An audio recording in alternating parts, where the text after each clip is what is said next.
प्रभात एक हाथ में फाइल लिए ऑफिस के रिसेप्शन में काफी देर से अपनी बारी का इंतजार कर रहा था। वह जॉब के लिए इंटरव्यू देने आया था। बहुत नर्वस था क्योंकि उसकी पहली नौकरी जा चुकी थी और उस पर अपने बुजुर्ग माता पिता, पत्नी और एक बेटे की जिम्मेदारी थी।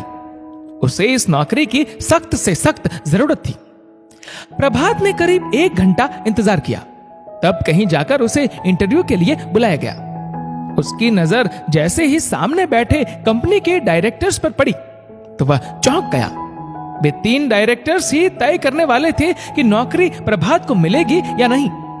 प्रभात और उनमें से एक डायरेक्टर मिस्टर अभय राठौर ने एक दूसरे को इस तरह देखा मानो पहले से एक दूसरे को पहचानते हो।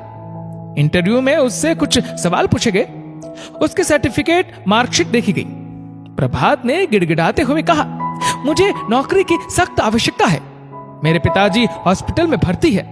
मेरे पास बिल चुकाने तक के पैसे नहीं है। इंटरव्यू के बाद उनमें से एक डायरेक्टर ने कहा, प्रभात जी आप जा सकते हैं। कंपनी आपकी कोई मदद नहीं कर सकती। आप जॉब के लिए योग्य नहीं। केबिन से बाहर आकर प्रभात को अपना अतीत याद आ जाता है। प्रभात और अभय राठौर बचपन के अच्छे मित्र थे। स्कूल कॉलेज में साथ साथ पढ़े। प्रभात एक संपन्न परिवार से था, जबकि अभय की साधारण परिस्थिति थी।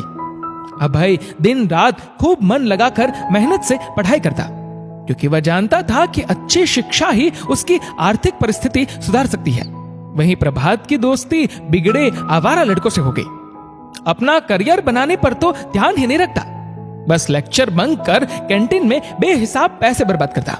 देखो मेरे दोस्त प्रभात, 4-5 साल मेहनत से पढ़ाई कर लो, जिससे तुम्हारा आगे का भविष्य सुरक्षित हो सके। यूं अपने माता पिता का पैसा और उनकी मेहनत बर्बाद मत करो।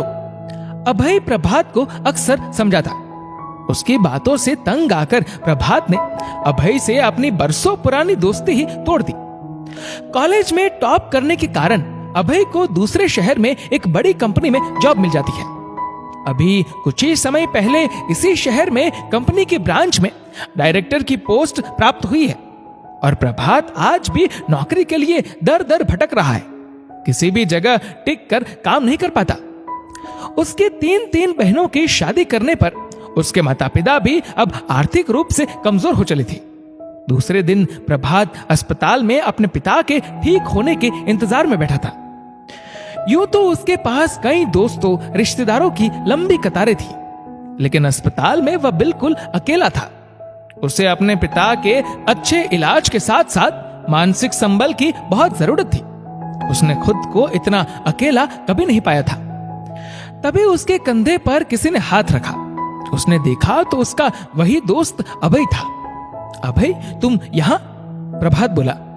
पुराने परिचित से पता चला तुम्हारे पापा इस अस्पताल में भर्ती है तो आ गया, अभय ने कहा। विदेश में किसी अपने को पाकर जैसे खुशी मिलती है, अभय को देखकर प्रभात को वैसे ही खुशी मिली। तुम बिल्कुल मत घबराना, सब ठीक हो जाएगा, बस अपना धैर्य मत खोना। अभय ने 5 लाख का चेक उसकी ओर बढ़ाते हुए कहा, ये चेक रख लो, इससे तुम कुछ नया काम चालू करो। माफ करना दोस्त, मैं डायरेक्टर की पोस्ट पर बैठकर भी तुम्हारी कुछ मदद नहीं कर पाया। हर इंसान में कुछ ना कुछ काबिलियत जरूर होती है, बस उसे पहचानने की जरूरत होती है। इस दोस्त की कभी भी जरूरत पड़े तो देर रात को भी फोन करने से नहीं हिचकिचाना, अभय बोला। अभय की बातों से प्रभात की आंखों से आंसू बह निकले। जब तुम्हारा बिजनेस सेट हो जाएगा तो ये रुपए मैं घर आकर तुम्हारे माँ पापा के हाथ से ही वापस लूंगा, अभय बोला। थोड़ी देर में अभय चला गया। जाते जाते वह हॉस्पिटल काउंटर पर प्रभात के पापा का एडवांस बिल भी जमा कर गया। प्रभात के दिल से अपने दोस्त के लिए दुआएं निकली। दोस्तों, दोस्ती का रिश्ता कभी भी खून के रिश्ते से कम नहीं होता। खुशकिस्मत होते हैं वह लोग जिनको सच्चे दोस्त जीवन में मिलते हैं। इसलिए किसी भी कीमत पर अपने दोस्त से दोस्ती मत तोड़ना। ये वो नायाब मोती होते हैं जो बिकते नहीं।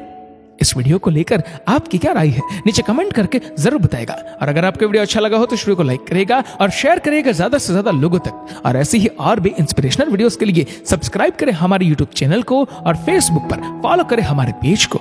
धन्यवाद।